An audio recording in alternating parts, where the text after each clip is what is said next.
શ્રી વલ્લભાધીશ કી જય, શ્રી ગુસાઈજી પરમ દયાલ કી જય, શ્યામ સુંદર શ્રી અમને મહારાણી કી જય, શ્રી હરિરાય મહાપ્રભુ કી જય, ગોકુલનાથ કી જય. આપણે હરિરાયજી મહાપ્રભુજીની 7 બેઠકનું ચરિત્ર છે, તેનું આજે રસપાન કરશું. શ્રી હરિરાયજીની પહેલી બેઠક ગોકુળની છે.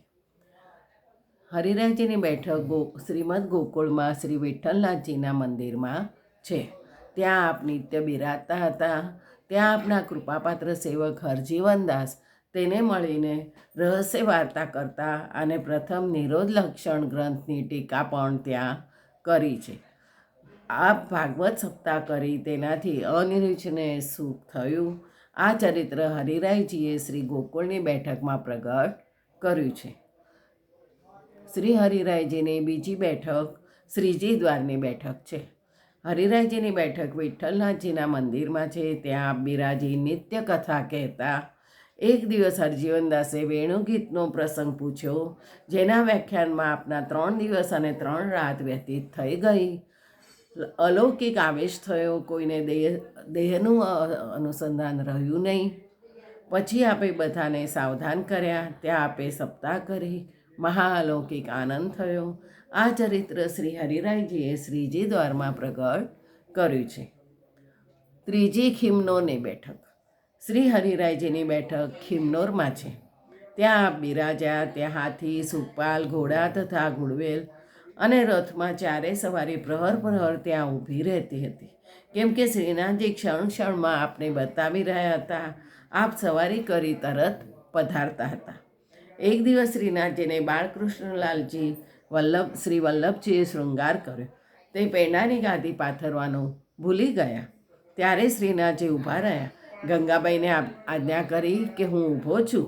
આ વાત ગંગાબાઈએ હરિરાયજીને બતાવી. તે સમયે હરિરાયજી તો સૂતેલા હતા. સ્વપ્નમાં આપે બતાવ્યા, આજે પેંડાની ગાદી કોઈએ પાથરી નથી અને હું ઊભો છું.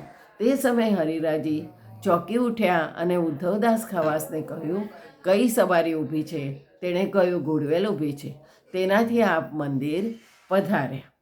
શ્રી દાઉજીની બેઠકમાંથી ચાવીનો ઝુમખો મંગાવીને શંખનાદ કર્યો. તાળું ખોલીને અંદર પધાર્યા. પેંડાની ગાદી પાથરી, દંડવત કરી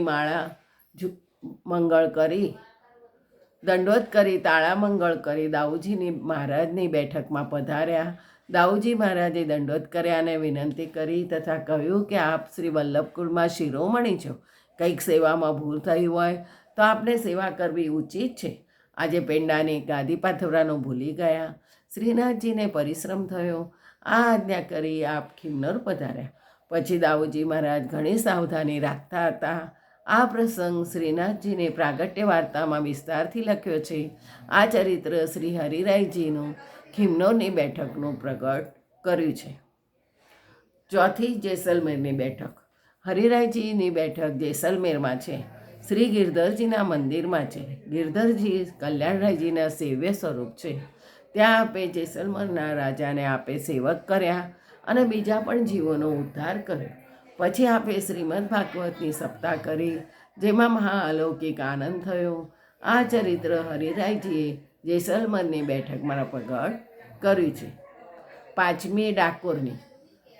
શ્રી હરિરાયજીની બેઠક ડાકોરજીમાં ગોમતીજીના તીરે છે. ત્યાં હરિરાયજી પધાર્યા. શ્રી ગોમતીજીમાં સ્નાન કરી ભોજન કરી આપ સૂતા હતા. તે સમયમાં રણછોડજીએ સ્વપ્નમાં આજ્ઞા કરી, હું અહીં એક છાપરામાં બેઠો છું. એક બ્રાહ્મણ નિત્ય પાણીનો લોટો નાખી જાય છે. એટલે આપ મને શ્રીહસ્તથી સ્પર્શ તથા સાધારણ મંદિર બનાવીને મને અહીં બેસાડો. તે સમયે આપ જાગ્યા. બધા વૈષ્ણવને બોલાવીને પૂછ્યું, રણછોડજી ક્યાં બિરાજે છે? ત્યારે વૈષ્ણવે કહ્યું કે એક છાપરામાં બિરાજે છે. આપે દર્શન કર્યા, પધાર્યા. દર્શન કરી બધા વૈષ્ણવોને બોલાયા. એક સાધારણ મંદિર બનાવીને સારું મુહૂર્ત જોઈને રણછોડજીને ત્યાં પધરાવ્યા. ખેડાવાલ બ્રાહ્મણને સેવામાં નવડાવ્યા. પ્રથમ જે નિત્ય પાણીથી સ્નાન કરાવતા તેણે આવીને વિનંતી કરી, મહારાજ સ્નાન તો હું કરાવતો હતો. આપે સેવામાં ખેડાવાલ નવડાવ્યા. ત્યારે આપે આજ્ઞા કરી, તમે બંને અડધું અડધું વહેંચી લો. પછી આપે સપ્તાહ કરી અનિર્વિચનીય સુખ થયું. આ ચરિત્ર હરિરાયજીએ શ્રી ડાકોરની બેઠકમાં પ્રગટ કર્યું છે. છઠ્ઠી શ્રી સાવલીની બેઠક. શ્રી હરિરાયજીની બેઠક સાવલીમાં તળાવના નજીક છે. ત્યાં હરિરાયજી બિરાજ્યા. ત્યાં આપે સપ્તાહ કરી અનિર્વચનીય સુખ થયું. અનેક જીવોનો ઉદ્ધાર કર્યો. આ ચરિત્ર હરિરાયજીએ સાવલીની બેઠકમાં પ્રગટ કર્યું. હવે સાતમી છેલ્લી શ્રી જંબુસરની બેઠક. શ્રી હરિરાયજીની બેઠક જંબુસરમાં તળાવની પાસે છે. ત્યાં આપ બિરાજીને કથા કહેતા હતા. ત્યાં પ્રેમજીભાઈએ યુગલ ગીતનો પ્રસંગ પૂછ્યો. ત્યારે આપે વ્યાખ્યાન કર્યું. 3 પ્રહર વ્યતીત થઈ ગયા. એવો મહાઅલૌકિક રસાવેશ થઈ ગયો. કોઈને દેહાનુસંધાન રહ્યું નહીં. પછી આપે સાવધાન કર્યા. ત્યારબાદ આપે સપ્તાહ કરી અનેક જીવોનો ઉદ્ધાર કર્યો. પછી હરિરાયજીએ ત્યાંથી પ્રસ્થાન કર્યું.